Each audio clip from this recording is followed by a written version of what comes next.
Let's say every company you are interested in gave you an offer, and the dollar amounts and the structure of the benefits were all exactly the same. Which company would you want to work for then? The biggest mistake people make is they just don't ask. They say, oh, this isn't exactly what I wanted, so I'm going to walk away. And you're just burning a bridge that you otherwise could have used as leverage.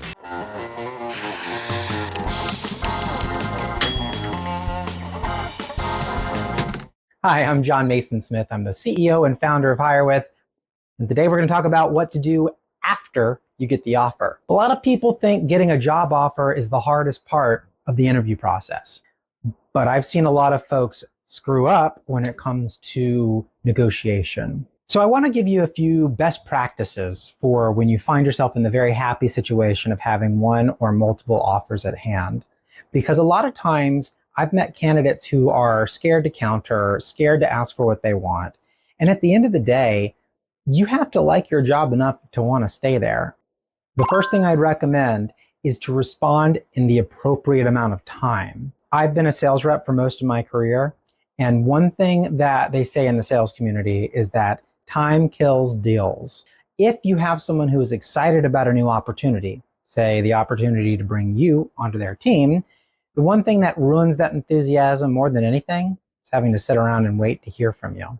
So even if you're unsure about the offer, even if you're interviewing with someone else, you've got to tell them something. So what are you going to tell them? You'll want to respond within 24 hours, at least to let them know you got the offer. Silence is the wrong play. The question I always challenge my candidates to ask themselves is this. Let's say every company you are interested in gave you an offer, and the dollar amounts and the structure of the benefits were all exactly the same. Which company would you want to work for then? If there's an obvious winner, why not just go to them and say, hey, I really want to work for you. I have another offer. If you can just do this, I'm yours. If you don't give them some sign of moving forward or acknowledgement that you're engaging in the negotiation, they will give up and find someone who's willing to move faster. So it's all about keeping momentum, moving forward until you know for sure that this is either the job for you or it's something you'd rather not do. That said, I don't recommend accepting an offer if you intend to keep interviewing. If you're on the fence about an employer, you can be honest with them. You can say, hey, this wasn't quite what I was hoping for in an offer, so I'd like a little bit more time to think about it. One mistake I have seen happen in my industry is that someone will get a job offer, but they'll keep interviewing and they'll shop it around and see if they can get another job offer from someone that'll pay a little bit more. The problem in some industries, and this is not universally true, but it's very true for the payroll and PEO industry where we live, is that a lot of these employers know each other. They go to the IPPA, they go to TPG, they're in these trade show rooms together, they're at the software conferences together. And the end result is, word gets around. Oh my gosh, you hired this guy that I had already hired and they said yes, and then they went with you. And unfortunately, it can lead to some bad reputation building in very small circles. Think about it. If you have years of experience on iSolved and you're applying for a job where you get to use your iSolved experience, you're going to be talking to people that all go to the same iSolved retreat together to learn about iSolved, right? So these are people you're going to see again in the future, and you might want to work for again in the future. So be careful not to burn those bridges. The other mistake I see people making is what happens when you get an offer that you don't like. Maybe the salary is lower than expected. Maybe the benefits aren't as generous as you were hoping. Maybe it's exempt and you wanted to be eligible for overtime.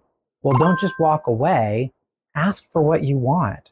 Most of the time, when I've met an employer who has decided that they've set their heart on one specific candidate, they're willing to fight to keep that candidate even after the first offer goes out.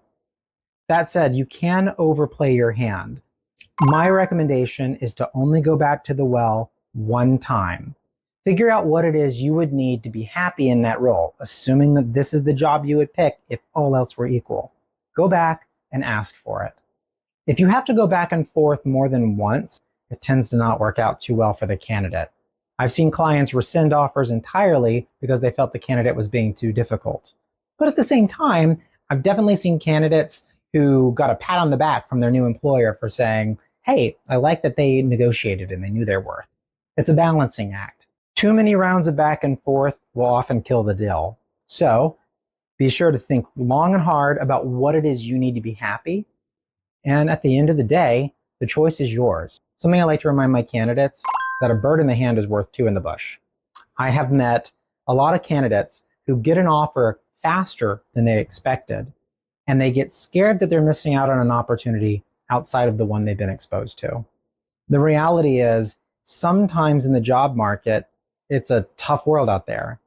And it's better to ask the one you have to give you what you want than to just try to make them float out during another interview process. The other thing to think about is the total value of the offer. I had a client who gave one of our candidates an offer and a different client give them a different offer.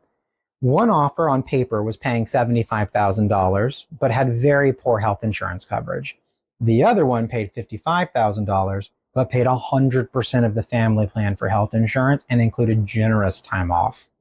When the candidate sat down and did the math on how much her family coverage was going to cost, she came out ahead at the lower salary. That said, if your ambition is just raising your salary on paper, maybe they'll adjust your comp plan to allow for that higher figure. The biggest mistake people make is they just don't ask. They say, oh, this isn't exactly what I wanted, so I'm going to walk away. And you're just burning a bridge that you otherwise could have used as leverage. If you're working with a recruiter or if you're working with a talent scout at HireWith, I do recommend keeping your recruiter or your talent scout in the loop. And the reason is simple. We can coach you on negotiation. Keeping us in the loop, keeping your recruiter in the loop, they can give you insight into how best to navigate that negotiation. And sometimes they can soften the communication, where the talent scout is reaching out to the employer who they have a healthy relationship with, and they say, hey, here's what this person needs to be happy. How can we get there? But at the end of the day, the question that you should ask yourself is, do I want to be around these people for the next many years of my life? And if the answer is, I don't know, then maybe the numbers don't matter. The big question is this an organization where I can see myself being successful and happy? And if the answer is yes, and they feel the same way about you because they made you an offer of employment, go back and tell them what you need to be totally happy in that job. And chances are they'll give it to you, or at least they'll meet you in the middle. Think about this the next time you're in a situation where you're lucky enough to have one or more offers. And remember, you can always reach out to your talent scout at HireWith, and we'll help you navigate these tricky situations. Please reach out if we can help you in any way, and good luck. You got this. Let's go get a job.